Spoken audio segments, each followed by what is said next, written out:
tahun cepat sekali berlalu. Saya baru diingetin Bulani, terakhir saya kesini 12 Januari ya Bu. Sudah hampir 7 bulan.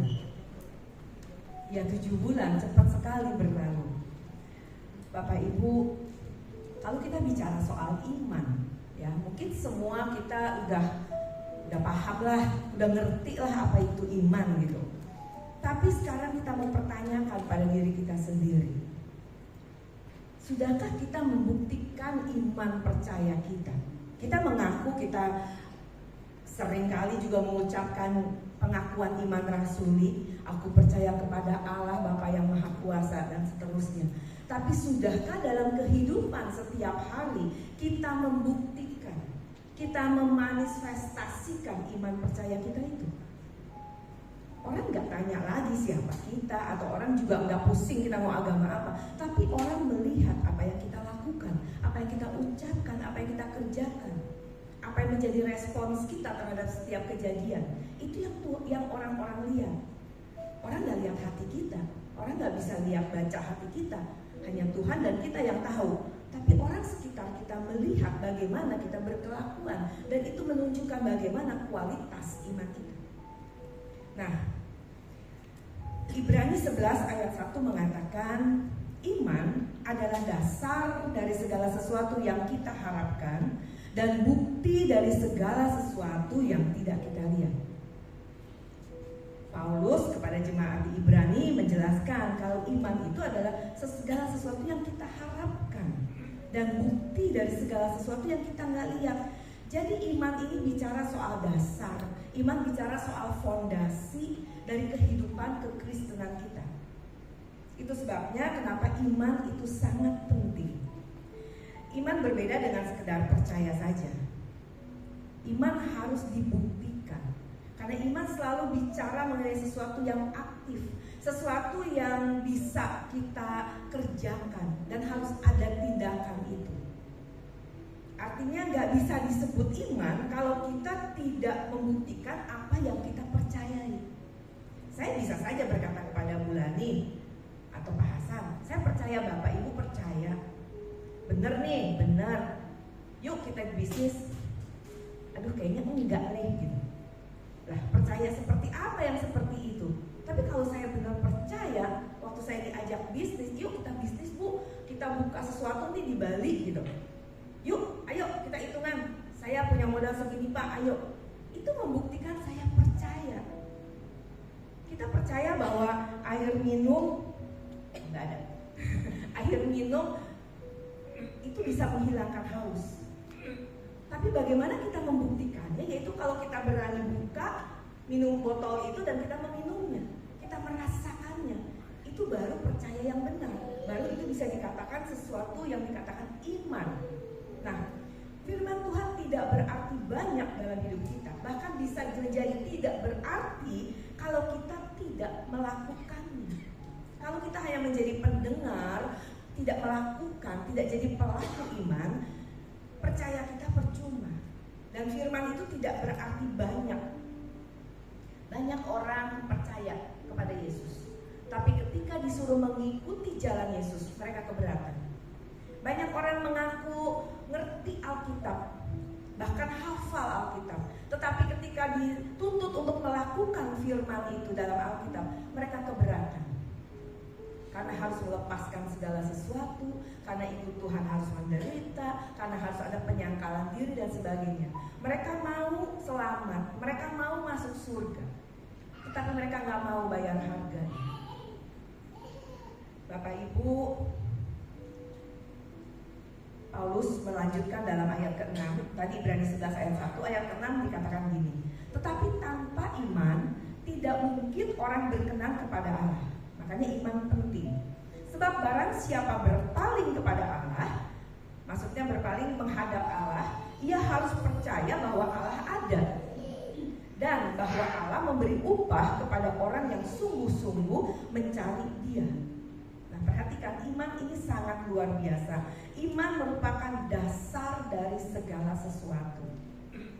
Harapan kita didasarkan pada iman ini. Tapi jangan lupa, pada saat yang bersamaan, iblis juga gak tinggal diam. Iblis sangat amat berusaha menggiring kita untuk tidak beriman. Dia nggak larang Bapak Ibu jadi Kristen. Dia nggak larang Bapak Ibu ke gereja, bahkan aktif di gereja. Tetapi yang iblis mau, kita nggak usah macem-macem, nggak usah maksimal. Kalau di GSKI kita dituntut, ayo kita mau belajar sempurna, ya kan? Iblis nggak suka, iblis nggak mau itu. Jadilah orang Kristen biasa-biasa aja. Ya jangan jahat lah. Mungkin kita disuruh membunuh, udah buka kelas kita, enggak lah, kita nggak bunuh. Kita berselingkuh, enggak, kita tahu itu dosa. Tapi sudahlah, jadi Kristen yang biasa-biasa saja.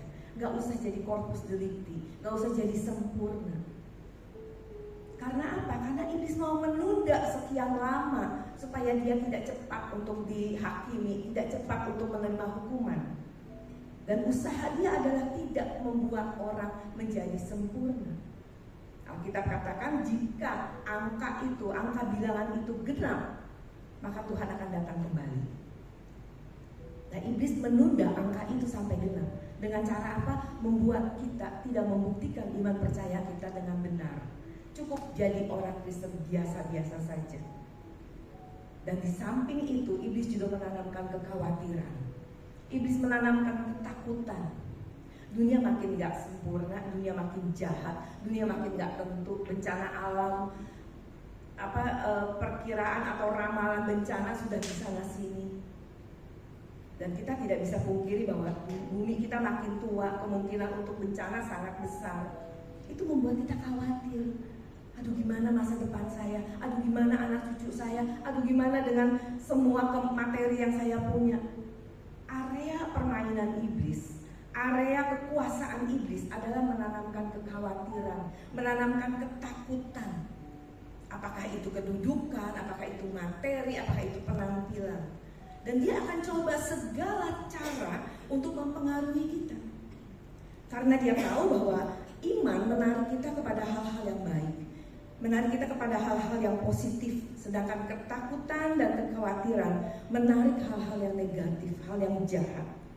Padahal di ayat lain Yesus katakan, jika imanmu sebesar biji sesawi saja, kamu bisa pindahin gunung. Nah, ini yang iblis takut. Ini yang iblis nggak mau kita punya iman sebesar biji sesawi itu. Sudahlah, kamu cukup percaya, sekedar percaya aja. Jadi gak heran kalau iblis berusaha dengan segala cara untuk membuat iman kita gugur, membuat iman kita lemah, membuat kita jadi biasa-biasa saja. Dan itu ditiupkan, angin itu ditiupkan sedemikian rupa sehingga kita terlena, sehingga kita jadi ngantuk, nggak waspada lagi. Kalau dia tiupkan angin yang besar, kita akan awake, kita akan bangun, kita akan pegangan. Tapi waktu angin sepoi-sepoi, ya sejuk-sejuk, ketakutan, kekhawatiran, atau justru kesenangan-kesenangan meninabobokan kita nggak waspada, kita nggak berjaga-jaga. Bapak Ibu, masalahnya adalah api iman kita ini harus kita jaga. Masalahnya dunia sudah memang semakin jahat. Kasih kebanyakan orang semakin dingin. Orang lebih peduli pada dirinya sendiri. Keegoisan di mana-mana. Keserakahan di mana-mana. Dan itu kadang bisa membuat kita jadi tawar hati. Bisa membuat kita jadi patah semangat. Nah, bagaimana kita harus menjaga api iman kita? Nah, mari kita belajar apa yang Yesus lakukan. Apa yang Yesus perbuat untuk kita, untuk menjaga iman kita. Yesus tolong kita. Ya, yuk kita pelajari, ada dua cerita yang sangat menarik. Kita baca Markus 5. Kita nggak baca semua ayat, nanti Bapak Ibu baca. Di Markus 5 ini cerita ketika Yesus diundang oleh seorang pejabat yang namanya Yairus. Ingat ya, Bapak Yairus, anaknya sakit parah. Dia undang Yesus untuk datang ke rumahnya untuk mendoakan anaknya supaya sembuh. Yesus bilang, oke, ayo kita pergi ke rumah Yairus. Ya, zaman itu kan jalan kaki ya, nggak bisa bukan naik mobil gitu. Jadi mereka berjalan kaki dan dikatakan di sana bahwa banyak orang berbondong-bondong mengikuti mereka. Perhatikan, berbondong-bondong artinya banyak banget. Bahkan dikatakan sampai berdesak-desakan. Nanti baca Markus 5, berdesak-desakan ingin dekat dengan Yesus. Kenapa? Rupanya dari zaman dulu banyak orang memang pengen deket sama orang nomor satu. Kepo.com nih ya. Dan juga kayak bangga dong deket sama someone yang nomor satu, itu merupakan satu prestis, satu kebanggaan. Dari dulu rupanya penyakit ini udah ada. Jadi mereka berdesak-desakan ingin dekat Yesus. Padahal kan logikanya ya, itu Yesus lagi jalannya, udah kita ikutin aja gitu. Kenapa sih mesti deket-deket, mesti nempel-nempel? Mereka pengen merasakan, pengen lebih dekat, lebih akrab gitu. Nah, sembari berjalan ke rumah Yairus dengan gerombolan itu tuh, tiba-tiba ada seorang wanita yang menderita sakit pendarahan yang sudah 12 tahun. Dia dengan susah payah, saya rasa dia merangkak, dia mungkin sambil berjongkok, sambil merangkak seperti itu, dia menjamah jubah Yesus. Ya, kemudian dia merasakan bahwa dia sembuh karena dia punya iman. Dia punya iman. Di sini imannya bekerja. Jika aku bisa sentuh saja jubahnya, aku pasti sembuh. Nah, Yesus rasakan, siapa yang pegang aku? Siapa yang pegang? Orang banyak bilang, murid-muridnya bilang, Tuhan, semua orang lagi desek-desekan, banyak yang nyenggol kamu, nggak mungkin siapa? Enggak, ada seseorang, ada sesuatu yang keluar dari tubuhku, ada satu kuasa yang keluar. Dan rupanya perempuan ini mengaku, saya Tuhan. Siapa kamu? Saya sudah 12 tahun menderita pendarahan Tuhan. Dan saya percaya bahwa dengan menyentuh jubah Tuhan saya sembuh. Dan sekarang saya sembuh. Nah, ketika Yesus sedang ngobrol dengan perempuan ini, sedang menanyakan siapa dirinya, tiba-tiba ada seseorang yang datang. Dikatakan di Markus 5 ayat 35, ketika Yesus masih berbicara dengan perempuan ini, datanglah orang dari keluarga kepala rumah ibadat, dari Bapak Yairus itu, dan berkata, anakmu sudah mati. Jelas sekali, clear sekali saudara-saudara, anakmu sudah mati. Apa perlunya lagi engkau menyusah-nyusahkan guru? Perhatikan, pengharapan yang timbul ketika dia minta kepada Yesus, Yesus, anak saya sekarang, maukah engkau datang ke rumahku menyembuhkannya? Yesus katakan, oke, let's go, kita pergi ke sana. Tiba-tiba di tengah perjalanan dikatakan anakmu sudah mati. Yuk coba kita tempatkan diri sebagai Bapak Yairus. Kira-kira apa perasaannya? Satu semangat, satu iman yang besar karena percaya bahwa Yesus bisa menyembuhkan, tiba-tiba di cut off, tiba-tiba dipotong kompas oleh seseorang yang mengatakan anakmu sudah mati, nggak usah lagi suruh guru ke sana, percuma. Hopeless. Dia langsung patah semangat. Langsung dia diam. Gak keburu. Mungkin dalam hatinya ada, aduh Tuhan lama sih, jalannya bukannya lari, ini lagi perempuan ganggu-ganggu, menghambat. Mungkin Alkitab memang gak tulis, tapi saya menempatkan diri, membawa diri sebagai orang tua, sebagai ayah si anak yang sakit ini. Tentu ada kekecewaan dalam hati saya. Bahkan mungkin saya akan berkata gitu, akan dalam hati, ya tuh kan bener, percuma deh. Tapi lihat Bapak Ibu, kita lihat ayat 36. Luar biasa ayat ini. Tetapi Yesus tidak menghiraukan perkataan mereka. Yesus nggak menghiraukan perkataan si utusan itu dan berkata kepada Yairus, apa katanya? Jangan takut, percaya saja. Amin. Ini Yesus katakan, jangan takut, percaya saja. Di sini Yesus pegang kendali. Yesus langsung ambil alih suasana. Dia tahu ini manusia yang hatinya masih goyang. Dia tahu seberapa kualitas iman Yairus. Dia bisa mengerti, dia bisa baca. Oleh karena itu Yesus langsung pegang kendali. Yesus langsung katakan, jangan dengerin mereka. Lihat aku, percaya padaku saja, jangan takut. Ketika saya menulis ayat ini, saya tercekat gitu. Saya, wow, luar biasa loh. Luar biasa Tuhan kita ini. Seakan-akan dia juga mau bilang sama saya gitu, ayo kamu tetap di sini, jaga percaya kamu, jangan pergi dari sini, tetap percaya, jaga suasana hatimu, jaga suasana hidupmu, suasana yang harus penuh pengharapan, jangan suasana yang penuh ketakutan, kekhawatiran, ketidakpercayaan. Tetap beriman, percaya saja, jangan takut. Bapak Ibu, supaya suasana iman kita tetap, maka kita harus menjaga suasana hati kita. Dan seperti Amsal katakan, jaga hatimu dengan segala kewaspadaan. Jadi siapa yang harus jaga hati? Kita sendiri. Jadi sekarang stop. Bapak Ibu, orang tua atau anak siapapun yang berkata, kamu gak jaga perasaan saya sedih gara-gara kamu. Kamu gak jaga perasaan ibu ya. Alkitab ajarkan, jaga hatimu. Tanggung jawab kita untuk menjaga hati kita. Bukan tanggung jawab pasangan, anak, mertua, siapapun, bukan. Kita yang harus jaga perasaan kita. Kita yang harus jaga hati kita. Berikutnya, ayat berikutnya dikatakan gini, lalu Yesus tidak memperbolehkan seorang pun ikut serta.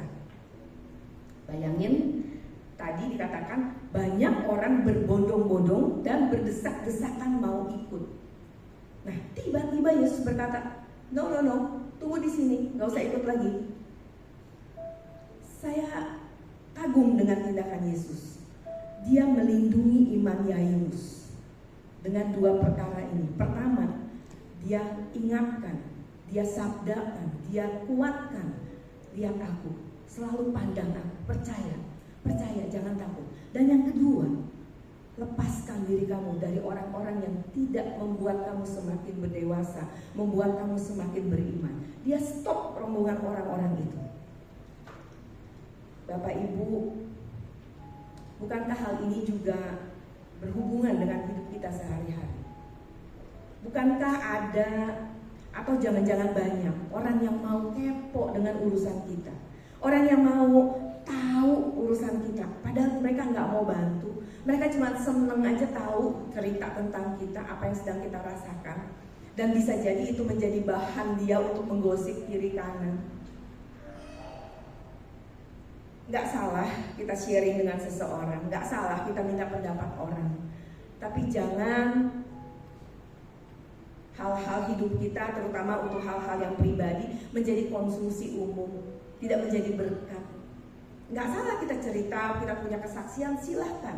Tetapi masalahnya dengan dunia yang semakin jahat ini, banyak orang hanya suka untuk mendengar, untuk menjadikan satu gosip. Apalagi itu kejadiannya kalau sama orang yang penting. Dia merasa punya nilai ketika tahu sesuatu atau satu masalah yang dihadapi orang itu. Mau tahu nggak cerita tentang ini? Saya udah tahu loh, saya ngomong langsung sama dia. Dia jual cerita itu. Nah, Tuhan mau menjauhkan Yairus dari orang-orang seperti ini. Maka Tuhan stop. Tuhan nggak bolehin orang-orang itu ikut. Bukan berarti kita nggak boleh berteman ya. Bukan berarti kita nggak boleh, apalagi kita orang dagang gitu. Terus kita pilih-pilih, oh yang belanja Kristen bukan gitu. Kita tanya KTP-nya, kan nggak mungkin ya. Kita boleh berusaha atau kita bisnis dengan siapa aja. Tapi yang saya maksudkan adalah kita jangan bersahabat. Bertemanlah dengan semua orang sedunia, tapi bersahabatlah dengan orang-orang yang takut akan Tuhan. Orang yang ngerti bagaimana penderitaan bersama Tuhan itu. Nah, lanjut ayat 38. Mereka tiba di rumah kepala rumah ibadat, di rumah Yairus itu, dan di sana dilihatnya orang-orang ribut. Nah, ada lagi kelompok kedua nih ternyata, menangis dan meratap dengan suara nyaring, karena udah mati anaknya kan, jadi nangis nih. Nah, Yesus memang udah prediksi, apalagi kalau tadi orang yang berbondong-bondong itu boleh ikut, wah pasti udah lebih kacau lagi nih. Nah di sini kita lihat kembali Yesus pegang kendali lagi. Sesudah ia masuk, ayat 39, ia berkata kepada orang-orang itu, "Mengapa kamu ribut dan menangis? Anak ini tidak mati tetapi tidur." Tetapi mereka menertawakan dia. Mati? Kok bilang tidur gitu? Nah, kita bisa bayangkan ya, yang datang menghampiri Yesus kan bapaknya. Ibunya jaga itu anak. Ya pasti nangislah sebagai seorang ibu anaknya meninggal ya. Jadi dengan teman-teman persekutuannya mungkin ya gitu, teman-teman RT-nya, teman arisannya mungkin yang di situ semua nangis. Semua menyesali atau terharu dengan kesedihan ibu ini. Jadi bisa dibayangkan nangisnya ibu-ibu ya, ibu-ibu nangis nih, ada suara 1, suara 2, suara 3 kali ya, nangis semuanya. Nah, apa yang Yesus lakukan kemudian? Untuk kedua kalinya Yesus, Alkitab katakan, maka diusirnya semua orang itu. Kembali Yesus mengusir semua orang itu. Saya ngebayang kalau itu posisinya saya yang dipanggil jadi hamba Tuhan. Bu, tolong doakan anak saya gitu.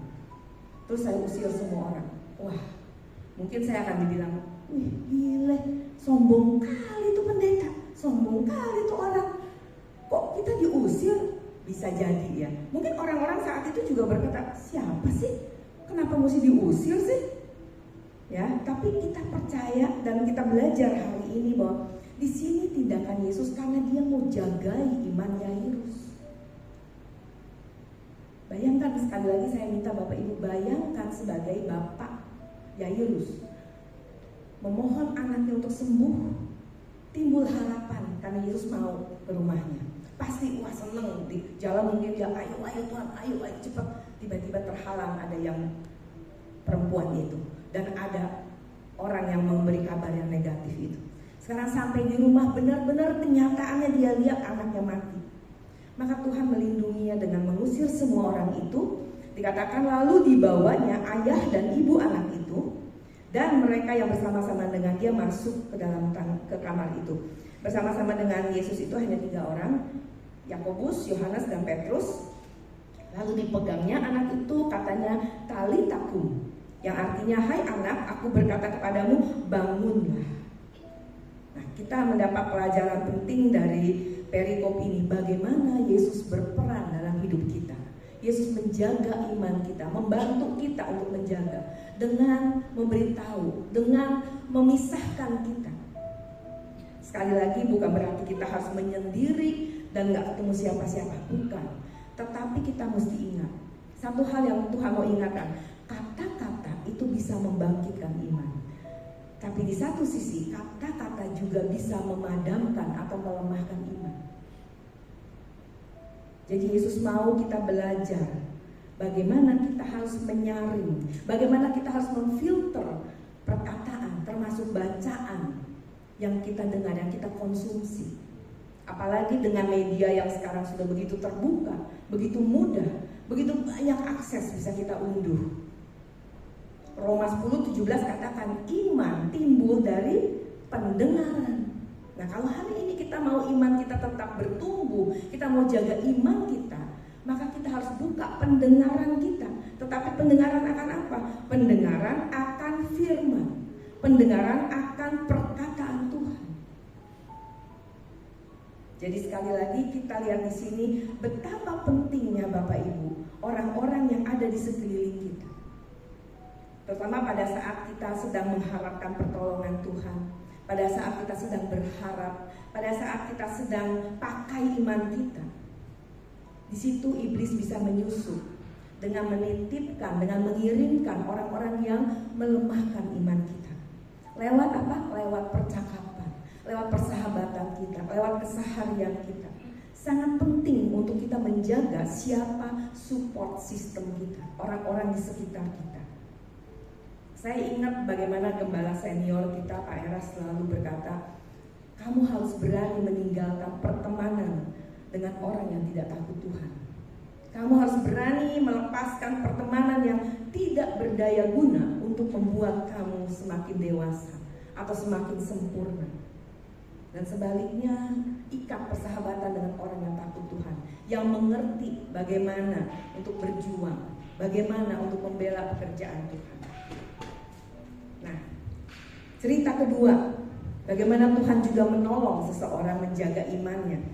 Kita baca Markus 7 ayat 31 sampai 37. Markus 7 ayat 31 sampai 37, kita juga sudah pernah dengar cerita ini tentu. Dikatakan begini, di situ orang membawa kepadanya seorang yang tuli dan yang gagap dan memohon kepadanya supaya ia meletakkan tangannya atas orang itu. Perhatikan Bapak Ibu, ini yang dibawa sekarang orang yang tuli dan yang gagap, ya. Dan sesudah Yesus memisahkan dia dari orang banyak, tindakan Yesus kembali memisahkan dia dari orang banyak. Bapak Ibu lihat, Tuhan mau sembuhin orang ini, tapi Tuhan pisahkan orang ini dari orang banyak. Dikatakan selanjutnya, ia memasukkan jarinya ke telinga orang itu, lalu ia meludah dan meraba lidah orang itu. Kemudian ia menengadah. Yesus menarik nafas dan berkata kepadanya, Efata, artinya terbukalah. Maka terbukalah telinga orang itu, dan seketika itu terlepas pula lah pengikat lidahnya, lalu ia berkata-kata dengan baik. Ya, singkat cerita, Tuhan Yesus menyembuhkan juga orang yang tuli dan yang gagap tadi. Nah, yang menarik di sini ketika saya bandingkan kedua perikop ini, Yesus sama-sama memisahkan orang-orang yang memang mencari dia ini dengan orang banyak. Oke, yang pertama saya sangat ngerti, karena banyak orang dan banyak suara bising. Orang-orang ngomongin, ya orang itu udah mati loh. Aduh gimana Pak Yairus? Aduh Pak kasihan ya. Mungkin seperti itu, berisik. Yesus pisahkan. Tapi masalahnya, kalau Bapak Ibu perhatikan, orang kedua, orang yang sedang sakit ini yang minta disembuhkan adalah orang yang tuli. Dia gak dengar orang ngomong apa. Iya enggak? Kenapa juga Yesus mesti pisahin? Saya sempat stop gitu. Loh, ini sekarang orang tuli nih Tuhan. Ngapain juga Tuhan mesti pisahin? Bapak Ibu ingat ketika gembala senior kita ngajarin bahwa informasi yang masuk ke pikiran kita itu ada dua sumber, yaitu apa? Telinga dan mata. Ini bukan orang buta, orang tuli. Saya kagum luar biasa dengan Tuhan kita. Dia cegah kedua indera ini. Informasi, jendela informasi ke pikiran kita itu lewat mata dan lewat telinga. Jadi itu yang harus kita jaga. Apa yang kita lihat, apa yang kita baca, apa yang kita tonton, itu selalu harus kita filter, harus kita seleksi, harus kita pilah-pilah. Bu, gak boleh nonton TikTok, gak boleh lihat IG. Boleh. Apa yang kita lihat? Berapa lama kita lihatnya? Itu masalahnya. Apalagi anak-anak muda, untuk mengetahui berita, untuk mengetahui ini dan itu, kita rasanya gak bisa lepas dari namanya media sosial. Silahkan, untuk yang marketing pun lewat medsos cepet banget. Tapi masalahnya apa yang kita lihat? Seberapa dalam kita terikat pada media sosial itu? Berapa banyak anak yang sampai dikirim ke rumah sakit jiwa karena kegilaan game online. Dan anak-anak itu umur 7 sampai 11 tahun. Mereka sudah menjadi generasi nunduk. Bukan nunduk karena hormat, tapi nunduk karena liatin HP terus. Mereka asik dengan gamenya. Dan mereka sampai kegilaan dan akhirnya masuk ke rumah sakit jiwa. Dan itu jumlahnya semakin tahun semakin menanjak. Bapak Ibu, sekarang pertanyaannya, apa yang harus kita lakukan untuk melindungi iman kita? Tuhan udah ingetin siang ini, jaga jendela informasi itu lewat mata, lewat telinga. Kolose 2 ayat 6 sampai 8. Kolose 2 ayat 6 sampai 8 katakan gini. Kamu telah menerima Kristus Yesus Tuhan kita. Karena itu hendaklah hidupmu tetap di dalam Dia. Hendaklah kamu berakar di dalam Dia dan dibangun di atas Dia. Hendaklah kamu bertambah teguh dalam iman yang telah diajarkan kepadamu, dan hendaklah hatimu melimpah dengan syukur. Hati-hatilah supaya jangan ada yang menawan kamu dengan filsafatnya yang kosong dan palsu, menurut ajaran turun-temurun dan roh-roh dunia, tetapi tidak menurut Kristus. Jadi dari zaman dulu Paulus sudah ingetin bahwa akan ada penyesat-penyesat. Dan hati-hati, mereka akan masuk mempengaruhi kamu. Kelihatannya ajarannya benar, tetapi apa yang diajarkan itu hanya urusan dunia, tidak menurut Kristus. Sementara iman kita harus tumbuh di dalam Kristus, harus berakar di dalam Kristus, harus dibangun di atas Kristus. Nah, untuk selanjutnya kepada Timotius, Paulus juga mengingatkan, "Hai Timotius, anak imannya, peliharalah apa yang telah dipercayakan kepadamu, hindarilah omongan yang kosong, yang tidak suci, dan pertentangan-pertentangan yang berasal dari apa yang disebut pengetahuan. Karena ada beberapa orang yang mengajarkannya dan dengan demikian telah menyimpang dari iman. Kasih karunia menyertai kamu." Bapak Ibu, kita lihat begitu banyak orang yang mencoba untuk mematikan iman kita, mematikan api iman kita dengan berbagai macam filosofi, berbagai macam pengetahuan yang berasal dari roh-roh dunia ini. Bukan sesuatu yang jahat, sesuatu yang melanggar etika, tidak. Iblis begitu cerdik. Jangan main-main. Dia punya pengalaman sudah jutaan tahun. Iblis sangat cerdik. Sekali lagi, dia tidak nyuruh Bapak Ibu untuk ayo Pak selingkuh, udah enggak, kita di GSKI udah enggak kelasnya gitu. Ayo Pak bunuh, aduh apalagi.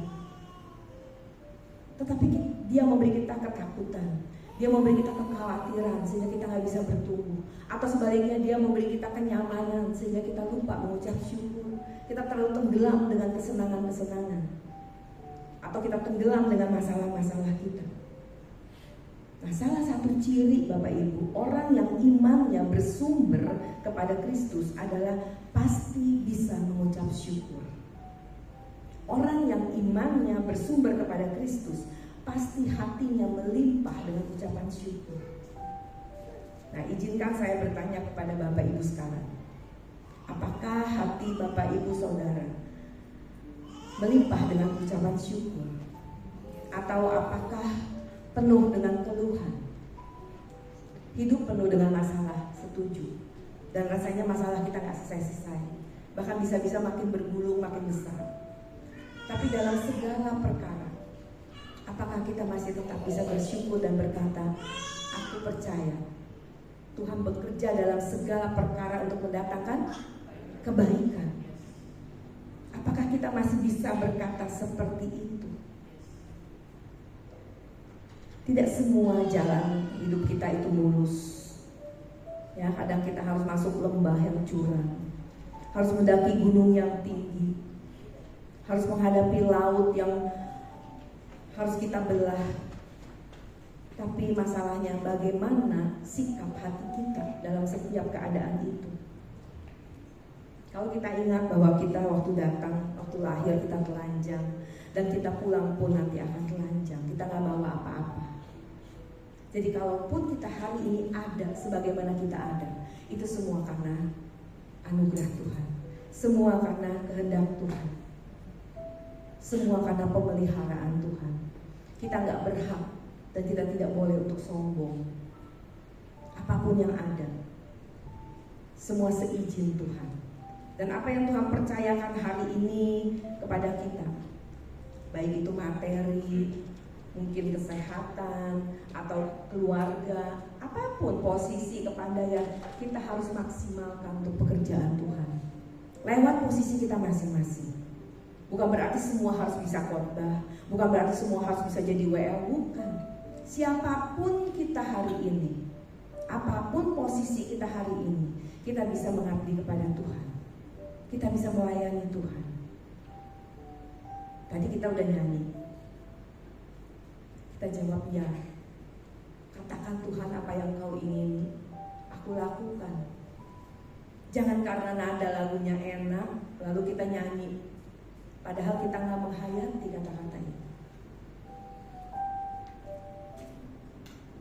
di satu nyawaku tidak akan kusesali. Kuabdikan semuanya untukmu. Benar nggak begitu? Benar nggak kita sungguh-sungguh mau mengabdi?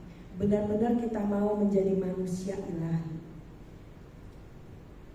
Bapak Ibu, target kita untuk jadi sempurna itu memang tidak mudah. Tapi itu harus kita mulai dari keseharian hidup kita. Apa yang kita lakukan, kita ucapkan, apa yang kita pikirkan, itu harus selalu benar di hadapan Tuhan. Orang yang punya rasa cukup, orang yang bisa bersyukur, orang yang selalu merasa cukup, pasti dia bisa bersyukur. Semua yang Tuhan beri, semua yang Tuhan siapkan buat kita, kita syukuri, kita gunakan dengan bijak. Waktu kita, tenaga kita, pikiran kita.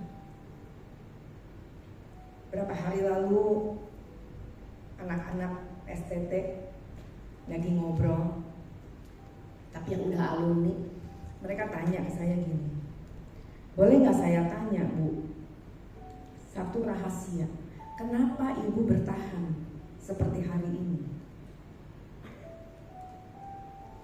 Satu jawaban saya tahu panggilan hidup saya. Ketika kamu tahu panggilan hidup kamu dan kamu berani berkomitmen di sana, bukan berarti saya nggak pernah lelah, bukan berarti saya nggak pernah ngerasa capek banget, nggak pernah stuck, nggak pernah merasa kesepian, nggak pernah merasa kosong, bukan, nggak pernah seperti itu. Tetapi semua itu bisa kita lewati, semua itu bisa kita atasin karena kita punya target. Kita tahu panggilan kita apa. Lagu itu kan ciptaan Evan ya, Stephen ya, lagu yang tadi. Dan dia cerita bahwa lagu itu dia karang hari Sabtu, tapi hari Rabunya Pak Eras jatuh. Bukan kebetulan Tuhan titipkan lagu itu di hatinya. Dia tertantang dengan lagu itu. Waktu dia katakan, ku jawab ya, ini panggilanku, ini jalanku. Tuhan, kenapa Papa jatuh? Kenapa saya harus gantiin Papa? Gak ada persiapan, mendadak semuanya. Tapi Tuhan sudah titipkan lagu ini di hatinya. Temukan panggilan kita apa. Temukan Tuhan mau apa dalam hidup kita. Kita mulai bukan dengan muluk-muluk, tapi dengan setiap hal yang kita lakukan dalam keseharian hidup kita. Kita belajar setia dulu dari situ. Dan Tuhan akan bukakan jalan. Tuhan akan beritahu kita. Tuhan sangat ingin kita berjalan bersamanya. Sangat ingin. Tetapi Tuhan mau kita dengan rela, bukan dengan terpaksa. Kita ngerti apa yang Tuhan mau. Di situ kita mulai belajar berjalan dengan iman. Tahukah Bapak Ibu Yokebed? Pernah dengar nama ini? Yokebed adalah seorang wanita, seorang ibu dari seorang nabi besar. Yokebed adalah ibu dari Musa. Namanya tidak sering, cuma 2 kali disebutkan dalam Alkitab. Tetapi iman Yokebed itu membuat Musa bisa menunaikan panggilannya. Singkat cerita, pada waktu itu orang Israel sedang dalam penindasan di Mesir dan Firaun memerintahkan semua bayi harus dibunuh. Karena Firaun dengar bahwa nggak mau ada pemberontakan, jadi dia mau bunuh semua bayi laki-laki. Nah, di tengah ketidakpastian, di tengah ketakutan, di tengah suasana yang hiruk pikuk, di mana dari sekitarnya banyak orang menangis karena anaknya dibunuh, Yokebed dengan imannya percaya dia mengambil satu tindakan yang luar biasa. Dia taruh Musa di satu keranjang dan di sungai Nil. Sungai Nil bukan sungai kecil, sungai yang deras arusnya dan banyak binatang buas. Tapi dia percayakan anak itu dalam pemeliharaan Tuhan. Dia pakai akal budinya. Dia suruh Miriam, kakaknya, untuk mengawasi. Bapak Ibu, apa yang dilakukan Yokebed merupakan bukti dari satu tindakan iman. Bukan sembrono, bukan. Bukan berarti saya beriman, masa bodoh, pokoknya saya beriman. Bukan begitu. Karena Tuhan juga mau kita mengasihi Tuhan dengan segenap hati, pikiran, perasaan, segenap hidup, dan segenap akal budi. Kita juga mesti pakai. Tapi kita percaya dari apa yang kita bisa lakukan, di luar itu semua Tuhan pasti pelihara kita. Asalkan kita ada di jalannya, asalkan kita turut kehendaknya. Yokebed mengajarkan kita untuk selalu membawa Tuhan dalam setiap perkara, selalu melibatkan Tuhan dalam setiap perkara. Dan ketika kita sudah sampai semaksimal kita bisa lakukan, kita lepaskan biar Tuhan yang bekerja.